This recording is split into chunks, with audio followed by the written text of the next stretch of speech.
Bismillahirrahmanirrahim. Assalamualaikum warahmatullahi wabarakatuh. Alhamdulillahi wahdah wassalatu wassalamu ala man la nabiyya ba'dah. Salihin dan salihat. Di pagi hari ini mari kita pelajari bab terakhir dari Kitabul Ghurur yang ditulis oleh Imam Abu Hamid Al-Ghazali dalam karya besarnya Ihya Ulumuddin. Beliau sampaikan mereka yang terkena gurur adalah mereka para penguasa dan juga hartawan. Maka pada sesi ini kita akan bahas lebih detail apa saja gururnya mereka para penguasa dan juga hartawan.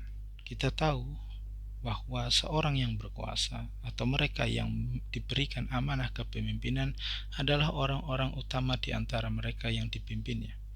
Atau mereka-mereka yang berharta, memiliki kecukupan harta, kadang dipandang tinggi di antara mereka orang-orang yang tidak punya harta. Karena itu sifat ghurur yang pertama yang disampaikan oleh Imam Abu Hamid Al-Ghazali pada mereka, para penguasa dan juga hartawan adalah perasaan mulia itu.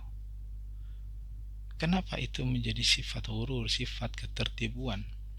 Karena sesungguhnya jabatan, harta itu adalah pemberian dari Allah. Kalau itu diusahakan sendiri oleh manusia, maka justru dia akan menjerumuskan manusia pada dosa. Apa maksudnya? Kepemimpinan itu tidak boleh diraih dengan paksaan, sebagaimana tidak bolehnya harta diraih dengan pencuri. Karena itu dia harus didapatkan dengan cara yang halal, dia harus didapatkan dengan penuh kehormatan. Karena itu kalau ada orang yang merasa mulia dengan hartanya, merasa mulia ketika dia punya jabatan, maka mungkin saatnya kita buka lagi di surat Al-Fajr itu. Fa'ammal insana idza mabtalahu rabbuhu fa'akramahu fayaqulu rabbi akraman. Wa amma idza mabtalahu faqadara 'alaihi rizqahu fayaqulu rabbi ahanan. Kalla. Bahwa manusia itu umumnya kalau diuji dengan kenikmatan, jabatan, kekayaan, kemudian dia merasa Rabbi akraman, Tuhanku memuliakanku. Begitu diuji dengan kurangnya harta, nggak ada jabatan, dia merasa Rabbi ahanan, Tuhanku kini mengujiku, menghinakanku. Maka di situ Allah sampaikan, kalla, tidak begitu cara berpikirnya. Tidaklah kemudian keutamaan, kemuliaan diukur dengan harta dan jabatan, tapi kemuliaan dan kebaikan diukur dari seberapa banyak manfaat yang bisa diberikan kepada orang lain. Kalaupun sedang memimpin, berikan yang terbaik pada mereka yang sedang dipimpin. Kalaupun sedang punya harta, berikan yang terbaik kepada mereka orang yang kekurangan harta. Inilah kemuliaannya, bukan pada hartanya, bukan pada jabatannya.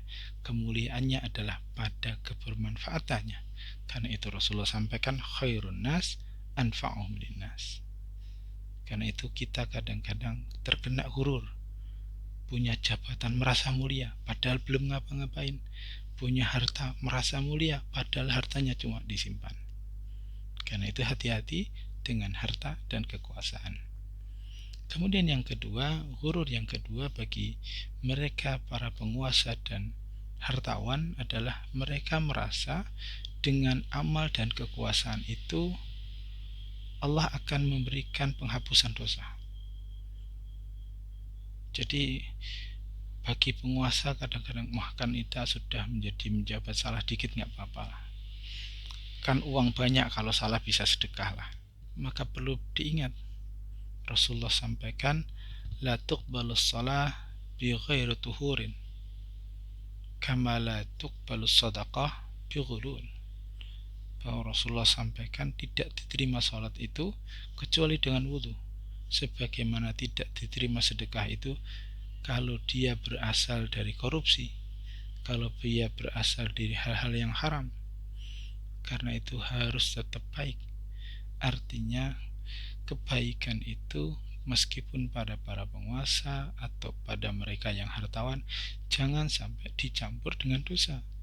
Dan jangan merasa bahwa akan punya uang banyak, dosa sedikit nggak apa-apa lah, korupsi dikit, habis itu disumbangkan ke masjid, habis itu buat berangkat umroh. tetap tidak bisa. Dan inilah sifat ghurur yang kadang tanpa terasa dimiliki mereka para penguasa dan juga hartawan. Mereka merasa dosa sedikit tidak apa-apa lah, kan amalnya banyak dengan harta dan kekuasaan itu. Maka hati-hati. Kemudian yang ketiga, ghurur para penguasa dan hartawan adalah ketika mereka merasa berprestasi dengan punya banyak harta. Mereka merasa berprestasi ketika bisa bersedekah, merasa berprestasi ketika zakatnya banyak. Atau para penguasa yang mereka merasa berprestasi ketika bisa bantu orang. Ketika bisa memutuskan sesuatu yang adil, mereka merasa berprestasi. Inilah sifat ghurur. Kenapa itu ghurur? Kata Imam Muhammad Al-Ghazali, zakat itu kewajiban. Karena itu merasa berprestasi pada kewajiban adalah kebodohan. Kan itu kewajiban. Sama seperti orang lapar itu makan. Bisa makan kok kebanggaan, maka apa yang harus dibanggakan? Itu kan kewajiban. Kalau ada penguasa kemudian berhasil membangun infrastruktur, kemudian dia bangga dengan keberhasilan membangun infrastruktur itu, maka kita harus sampaikan, itu bukan kebanggaan, itu kewajiban. Karena memang kewajiban penguasa untuk melakukan itu. Orang kaya itu wajib zakat. Jadi kalau ada orang miskin yang harusnya nggak wajib zakat, mampu dia bersedekah banyak, dia berbangga, itu wajar. Tapi kalau kemudian orang kaya berzakat, yaitu kewajiban, maka tidak perlu kemudian berbangga dengan kebaikan-kebaikan yang dimunculkan pada harta dan kekuasaan yang dimiliki. Karena seringkali merasa bangga ini akan muncul ghurur yang keempat. Apa ghurur yang keempat? Yakni tanpa sadar merendahkan mereka yang berlawanan dengan yang berkuasa dan berlawanan mereka dengan yang berharta. Apa maksudnya? Tanpa sadar kadang orang kaya merendahkan yang miskin. Tanpa sadar kadang orang yang berkuasa merendahkan rakyatnya. Dan mereka lupa, tanpa orang miskin tidak berarti yang kaya. Tanpa rakyat tidak ada gunanya pemimpin. Karena itu tidak boleh kita merendahkan. Sekali kita merasa bahwa orang miskin itu rendah, maka disitulah kita sebenarnya terkena ghurur.